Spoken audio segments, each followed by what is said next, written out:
Hey guys, so my name is Leon, and today we're gonna be going over episode 5 of Big Brother 22, aka Big Brother All Stars. With that being said, let's just jump right into the episode. So the episode starts off with Memphis being happy that he's new HOH. One of the goals he has as new HOH is that he wants to make people sweat. He ain't telling people who his real targets are yet. And then we're gonna go to the next segment, which is David being worried that he could be a target of Memphis because him and Memphis don't really have a connection.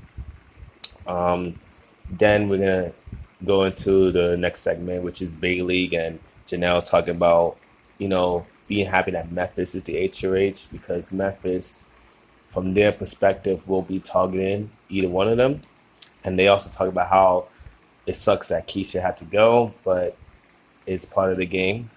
And then we're gonna get to the have-not segment, which is something new that they're doing this year. They letting the have-nots choose the other have-nots. So if you ever have-not last week, you get to choose the new have-nots. So in that case, Memphis gets to choose David.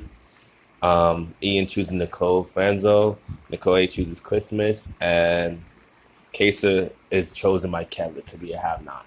So the way how Memphis chose David to be have not, to me, was condescending. He was like, "Oh, David, you haven't done anything yet," and that is kind of true because David was the first boot of last season, but still, I feel like he could have been more nice about it. You know what I'm saying? So, but anyways, moving forward, he does have Memphis has a conversation with Cody, talking about who he's thinking about nominating, and if he wants to go to easy targets, he can go to Nicole, Anthony, and David. If he wants to go with big targets, it'll be Janelle and Kesa.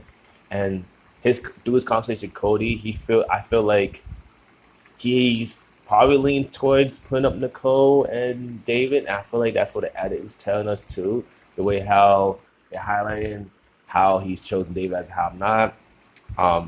And through his talk with Cody Memphis, I feel like we'll probably put up Nicole, Anthony, and David. So, and Cody's the only person that Memphis tells his initial plans to, basically. Then, as we move forward to the next segment, Bailey and Devon talk about, you know, the struggles as African American women and the amount of racism that they have dealt with, growing up. And I feel like it's a nice segment, and especially with how Devon and Bailey reacted and was able to overcome their struggles and overcome the ridicule that they received growing up. Like it was a wholesome segment to me because it helped showcase an issue that we have in the U.S. and it kind of showed Davon and Bailey be able to overcome these struggles and issues. I thought it was a nice segment. Then, as we move to the next segment, Memphis talks with Nicole Franzo, Danny, and Christmas. Even though those are members of the Alliance, he tells the three women that he wants two people from the Alliance, either those three, Tyler or Cody. Two of them has to play the safety suite because he wants to hide the Alliance, which I think for Memphis' case is good that he's saying this, but the women, with the exception of Christmas, Danny and Nicole Frazo aren't comfortable playing the safety suite, but Christmas agrees to play the safety suite, which is I'm not sure that Christmas should, but it is what it is. To be honest, we'll see how it pans out for her.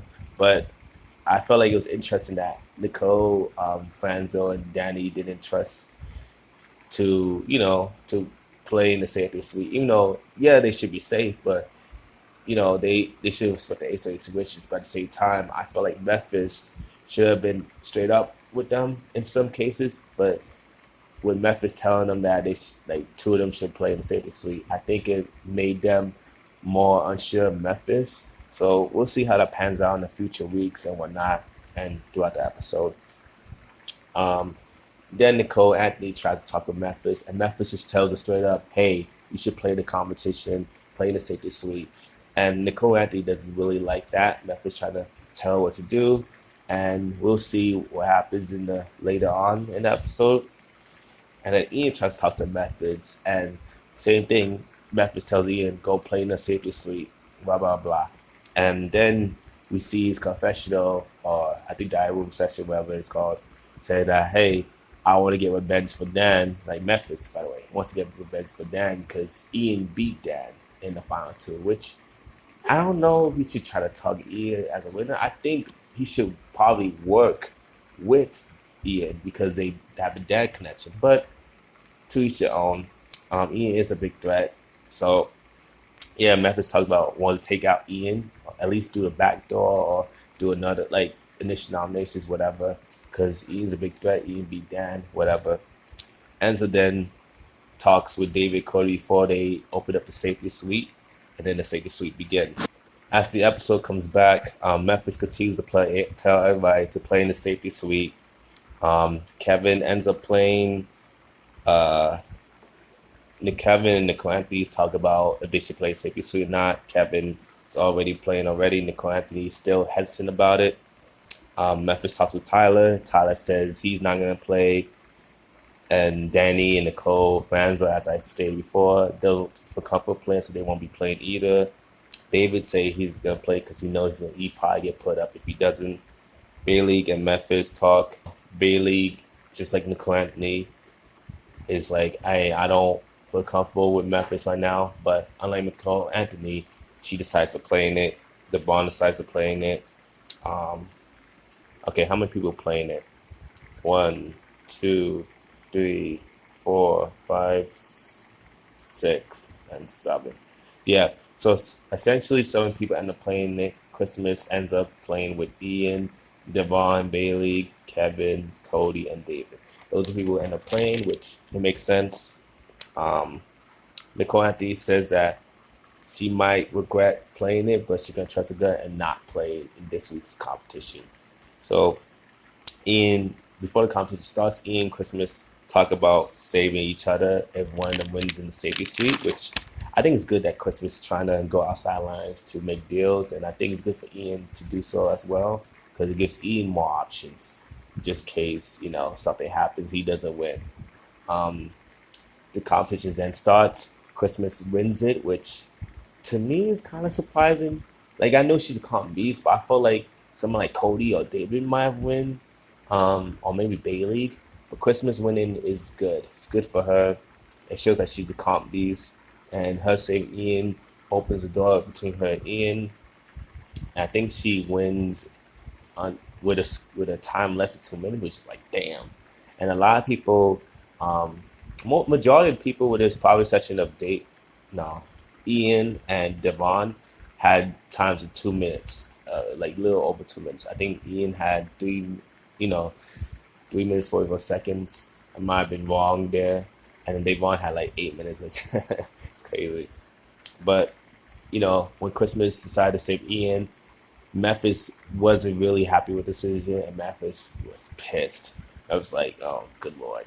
So then Memphis and Christmas talk. Christmas tells Memphis the reason why he chose Ian is to hide the lines, which Memphis is upset with her, but it's trying to show that he's not upset, whatever. Memphis talks to Cody again, targeting 6 people. Basically, since they can't target Ian no more, he's thinking of targeting DeBron and Bay League, Case and Janelle, which is less likely, or David and Nicole Anthony. And by the end of the episode, we see that Memphis nominates Nicole Anthony and David. Memphis tells David, hey, you're at the big boys table. You got to, earn your spot, blah, blah, blah.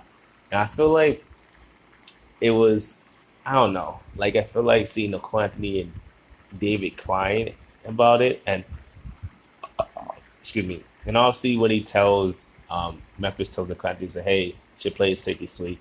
I feel like there was more being said and that we didn't see it. Like, because if you guys have like the live feeds or you look at the spoilers, a few of the house guests, I don't think it's few, some of the house guests were kind of pissed off at Memphis, the stuff he said to David. Because I think it's more than just that. I don't think that was just like the only thing that he said to David, but who knows. Anyways, thank you guys for watching my recap today. More recaps coming soon. Let me know your thoughts in the comments below, and I'll see you next time. Bye.